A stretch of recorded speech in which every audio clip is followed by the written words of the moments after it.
পদচারণা ছিল, ping pong খেলতাম। আমার একটু মনে পড়ছে কথাগুলো। ছাত্রদের সঙ্গে আড্ডা দিতাম, কারণ ওই বয়সের ছেলেদের সঙ্গে আমার বয়সের তখন কাছাকাছি, ফলে সেই সম্পর্কটা তৈরি হয়েছিল। এখানে তখন ছাত্র ইউনিয়ন খুব শক্তিশালী, ছাত্র লীগও খুব শক্তিশালী ছিল, এবং পরস্পরের মধ্যে তখন বেশ একটা দ্বন্দ্ব কাজ করত।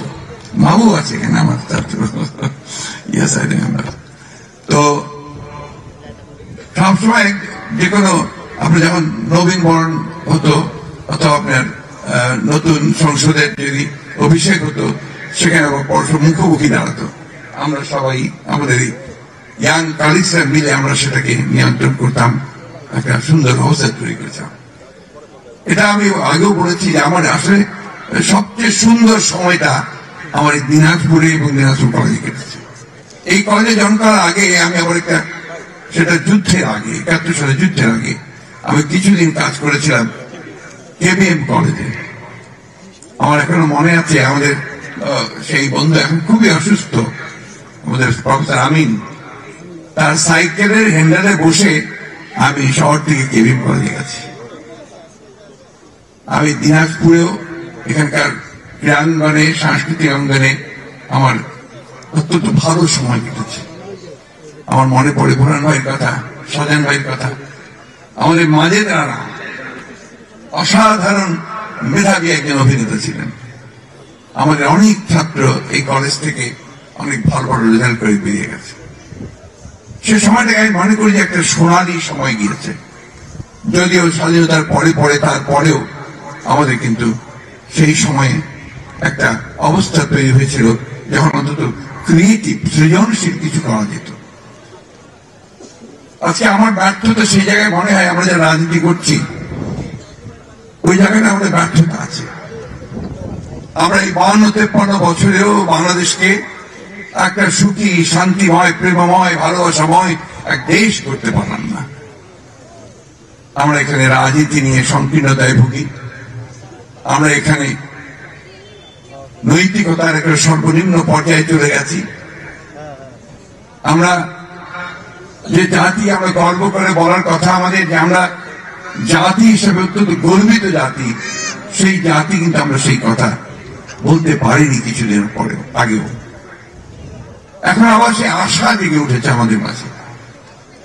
আমরা আবার একটা স্বপ্ন দেখতে শুরু করেছি। সেই স্বপ্নটি হচ্ছে যে সত্যিকার অর্থেই আমাদের স্বাধীনতা ঘোষক শহীদ প্রেসিডেন্ট জিয়া রহমান সাহেব যে স্বপ্ন দেখেছিলেন, যে একটা সুখী, সুন্দর, প্রেমময়, গণতান্ত্রিক, সমৃদ্ধ বাংলাদেশ, সেই বাংলাদেশকে নির্মাণ করবার আমরা চেষ্টা করেছি। আমরা যুদ্ধেও ছিলাম, 71 সালে যুদ্ধে ছিলাম, এরপরে গণতান্ত্রিক যুদ্ধেও ছিলাম। আজকে সেই গণতান্ত্রিক যুদ্ধ শেষ হয়েছে, কিন্তু এখন পর্যন্ত আমরা সেই ঐক্যের যে যুদ্ধ, সকলে মিলে একসাথে দেশটাকে যে গঠন করব, তাকে নির্মাণ করব, তাকে একটা পথরেখা দেখাবো, আজকে এই বয়সে এসে আমার কাছে মনে হয় এই জায়গায় আমাদের ব্যর্থতা আছে। সুযোগ সৃষ্টি হয়েছে, আমাদের ছেলেরা জীবন দিয়েছে, আমাদের রাজনৈতিক কর্মীরা জীবন দিয়েছে, আমাদের রাজনৈতিক কর্মীরা দীর্ঘদিন অস্বাভাবিক, অমানবিক নির্যাতন সহ্য করেছে। 700-800 রাজনৈতিক নেতাকর্মীকে গুম করা হয়েছে। 60 লক্ষের উপর অধিক রাজনৈতিক নেতাকর্মীর বিরুদ্ধে মিথ্যা মামলা দেওয়া হয়েছে। হাজার হাজার নেতাকর্মীকে বিনা বিচারে হত্যা করা হয়েছে। এই একটা অবস্থা আমরা পার হয়েছি, আর নতুন সম্ভাবনা দেখা দিয়েছে। কিন্তু কেন জানি না আমরা সেই সংকীর্ণতার ঊর্ধ্বে উঠতে পারছি না।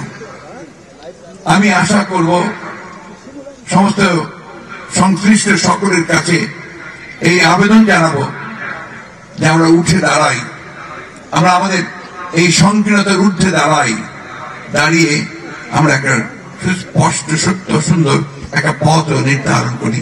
সে একটা স্বপ্ন যেটা আমরা দেখেছিলাম, সেই স্বপ্নকে আমরা বাস্তবায়িত করি। আজকে দুঃখ হয় যখন আমরা দেখি, আমি কাল রাতেই একটা টেলিভিশন চ্যানেলে আপনার জেন জি একটা কর্মসূচি হচ্ছে, তারা সমস্ত বিশ্ববিদ্যালয়গুলোতে আপনার আমাদের তরুণ ছাত্রদের মতামত নিচ্ছে দেশ সম্পর্কে, নতুন বাংলাদেশ নির্মাণ সম্পর্কে।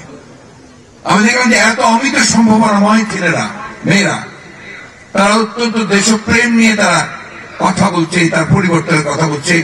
অনেকে আমাকে অভিভূত করেছে যে তারা সত্যিকার অর্থে একটা বাংলাদেশ নির্মাণ করবার একটা পথ তারা দেখাতে পারে। এই জায়গাগুলো আমাদেরকে ধরতে হবে। শুধু নেগেটিভ চিন্তা করলে হবে না, নেতিবাচক চিন্তা করলে হবে না। আমাদের পরস্পরকে সহনশীলতার মধ্যে দিয়ে আনতে হবে, সম্মান করতে হবে। আমি যে রাজনৈতিক চিন্তাই করি না কেন, দেশপ্রেম যদি আমার থাকে, দেশের প্রতি ভালোবাসা যদি আমার থাকে, তার নিশ্চয়ই আমার আজকে যে সুযোগ এসেছে সেই সুযোগের সদ্ব্যবহার যেন আমরা করতে পারি। আমাদের অনেক বয়স হয়েছে, আমরা প্রায় যাওয়ার পথে। আমরা এখন এই বয়সে, আমি কিছুক্ষণ পূর্ব বয়সের কথা বলছিলাম, যে আমরা দেখতে চাই খুব আনন্দের সঙ্গে চলে যেতে পারতাম পৃথিবী ছেড়ে, যদি দেখতাম যে বাংলাদেশের সত্যিকার অর্থেই একটা প্রেমময় ভালোবাসার দেশ হয়েছে। আমরা গণতন্ত্রের কথা বলি, কিন্তু আমরা গণতন্ত্রকে চর্চা করি না। বাংলাদেশে এই সমস্যাটাই সবচেয়ে বড় সমস্যা হয়েছে। এখানে পর পর পর পর গণতন্ত্রকে হত্যা করার চেষ্টা করা হয়েছে, ফলে এখানে ডেমোক্রেটিক ইনস্টিটিউশন গুলো তৈরি হয়নি, গণতান্ত্রিক যে প্রতিষ্ঠান সেই প্রতিষ্ঠানগুলো তৈরি হয়নি। আমরা রাজনৈতিক দলগুলো পরস্পর পরস্পরের সঙ্গে বিরোধী লিপ্ত হয়েছি, কিন্তু সহনশীলতার মধ্য দিয়ে গণতন্ত্রকে চর্চা করে আমরা যে সবাই এগিয়ে যেতে পারি, তাহলে কিন্তু আমরা গণতন্ত্রকে লাভ করতে পারবো, আমাদের অধিকারকে অর্জন করতে পারবো। কি করুন সময় গেছে, চিন্তা করে দেখুন যে আমরা ভোট দিতে পারিনি। আমাদের যে ছেলেরা এখানে বসে আছে, আমার স্ত্রীর বিশ্বাস তারা ভোট কি বলে কখনো দেখতে পায়নি। তিনটে টার্ম 15 বছর গেছে, তারা সে ভোট দিতে পারেনি। এই কেমন গণতন্ত্রের কথা, এই কেমন একটা স্বাধীন সার্বভৌম রাষ্ট্রের কথা, যে যেখানে মানুষ প্রতি বছরে একটা সুযোগ পায় তার অধিকারটাকে প্রয়োগ করার, সেই সুযোগটিও সে হারিয়েছে। আজকে আমাদের দেশের সমস্ত সম্পদকে লুণ্ঠন করে বিদেশে পাচার করে দেওয়া হয়েছে, এবং সেটা 1 টাকা নয়, প্রতি বছর $16 বিলিয়ন পাচার হয়েছে। এবং হিসাব করে দেখা যাচ্ছে এই প্রায় 15 বছর প্রায় 280 বিলিয়নের উপরে পাচার হয়ে গেছে। এরা কারা? এরা তো এই দেশেরই মানুষ। তারা তো রাজনীতি করেন, রাজনীতি কথা বলেই তারা এসেছিলেন।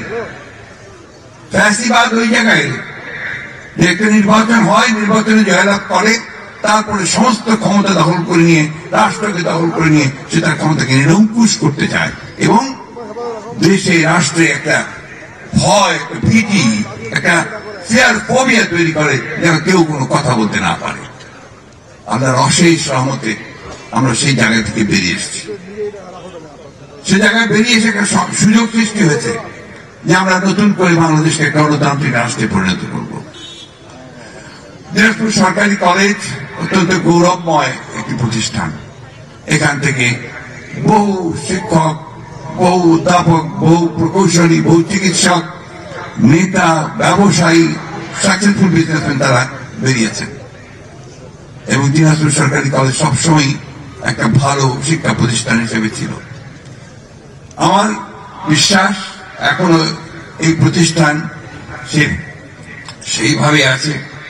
আমার বিশ্বাস এই প্রতিষ্ঠান সামনের দিকেও সেই একইভাবে তারা একটা সুন্দর একটা দেশকে তৈরি করার ক্ষেত্রে তাদের ভূমিকা রাখবেন, এবং নেতৃত্ব দেওয়ার জন্য তারা সেই সমস্ত ছাত্রদের সৃষ্টি করবেন যারা নেতৃত্ব দিতে সক্ষম হবে। আমি বক্তব্য দীর্ঘ করবো না। আমি অনেক সময় যদি এখানে থাকতে পারতাম, আমি সবচেয়ে বেশি আনন্দিত হতাম। দুর্ভাগ্য আমাদের, আমরা যারা রাজনীতি করি আমাদের সময়টা খুব সীমিত হয়ে যায়, এবং আমরা সবসময় সেটা পারি না। আমি খুব ভালো লাগছে, আমার আনন্দিত হচ্ছি। আমি জানি না আমার সরাসরি ছাত্রছাত্রীকে ওখানে উপস্থিত আছে কিনা, মনে হয় না, কারণ অনেক আগের ব্যাপার তো। ওই আমার ছাত্ররা কিছু আছে সামনে, রাজনীতি করছে, যারা এমপি হয়েছে, দুঃখিত, মেয়র হয়েছে, এটা অনেকেই এখন সামনে আছেন। আমি সকলের সুস্বাস্থ্য দীর্ঘায়ু কামনা করছি। বিশেষ করে ধন্যবাদ জানাতে চাই আমাদের এই যে প্রফেসর ইদ্রিস মিয়া। আমি অভিভূত তার সাংগঠনিক দক্ষতা, তার ঐকান্তিকতা এবং তার সবকিছু হাসি মুখে হাসিল করা, অর্থাৎ উনি ওই মধ্যে দিয়ে কাজ করে সবকিছু। আমাকে উনি শেষ পর্যন্ত নিয়ে এসেছেন এখানে, এটা কয়েকবার চেষ্টা করে। অনেক অনেক ধন্যবাদ আপনাকে, অনেক ধন্যবাদ। আমাকে একটা বিরল সুযোগ করে দিয়েছেন আপনি। আমি দিনাজপুরে খুব কম আসতাম, এটা আমার ছাত্রদের অভিযোগ আছে যে দিনাজপুরে আপনি আসেন না।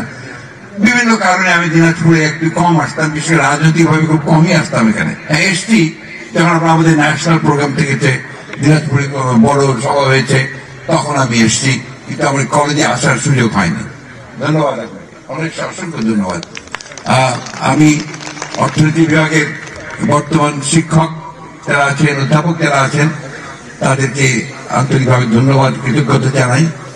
অর্থনীতি বিভাগের ছাত্রছাত্রীদেরকে আমি ধন্যবাদ জানাই যারা এখন পড়াশোনা করছে।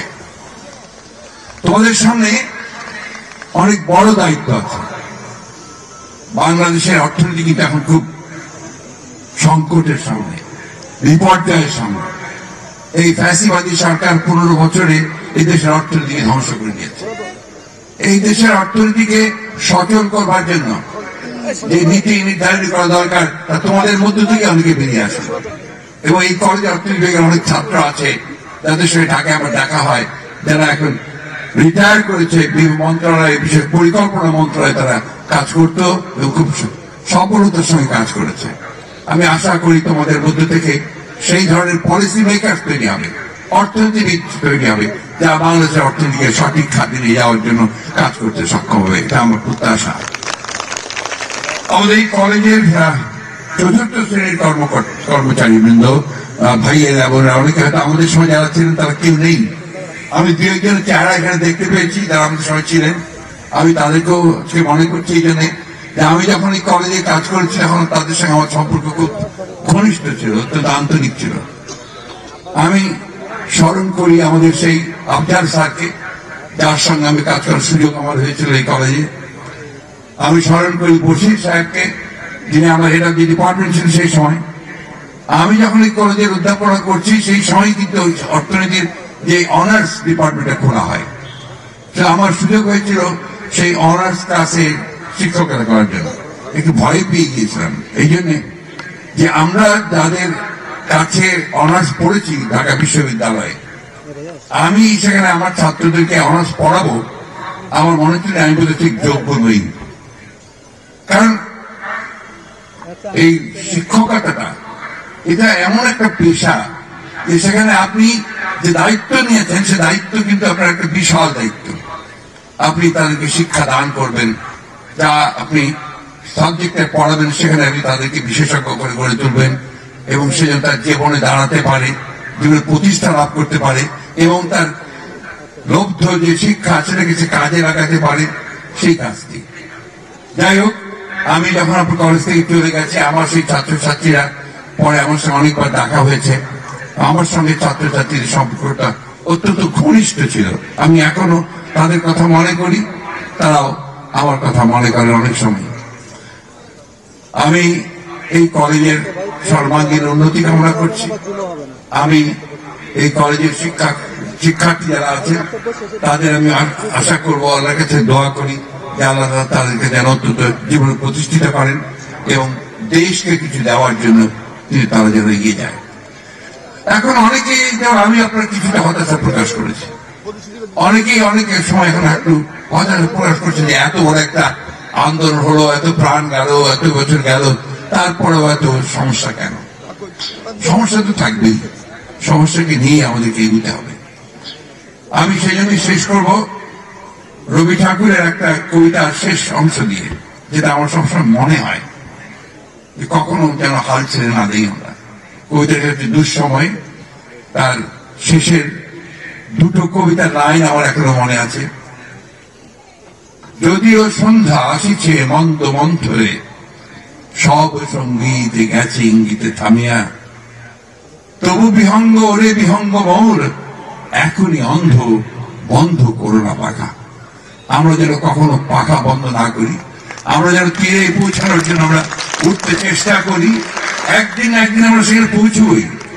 আমার বিশ্বাস ভবিষ্যৎ প্রজন্ম, যারা আমাদের আশা, যারা আমাদের আকাঙ্ক্ষা, তারা আমাদের এই স্বপ্ন পূরণে তারা সবচেয়ে বড় সহায়ক ভূমিকা পালন করবেন। আমি দেখেছি ছেলেদের মধ্যে প্রচন্ড স্বপ্ন আছে, তাদের অত্যন্ত আকাঙ্ক্ষা আছে এবং কর্মক্ষমতা আছে। দেশপ্রেমে উদ্বুদ্ধ হয়ে সব ছেলেরাই মেয়েরাই আজকে তারা কাজ করছে, তারা আন্দোলন করছে প্রাণ দিতে পর্যন্ত।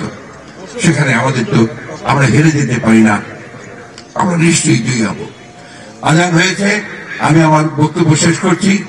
আমি আবারও আন্তরিকভাবে ধন্যবাদ জানাতে চাই আয়োজকদেরকে, যে আমাকে এখানে আমন্ত্রণ জানিয়ে তারাকে বিরল সুযোগ করে দিয়েছে আপনাদের সামনে উপস্থিত হবার। আমার বহুদিনের যে একটা আকাঙ্ক্ষা এই কলেজে একবার আসার, সেটা পূরণ করবার জন্য আপনাদেরকে আবারও আন্তরিকভাবে ধন্যবাদ, কৃতজ্ঞতা, এবং আমাদের সামনে উপবিষ্ট অতিথিবৃন্দকে ধন্যবাদ। ছাত্র ছাত্রী যারা আমার ছিলেন, সাবেক ছিলেন, এখন আছেন, সবাইকে শুভেচ্ছা এবং আশা করছি সবাই আপনারা ভালো থাকবেন, সুস্থ থাকবেন। আসসালামু আলাইকুম।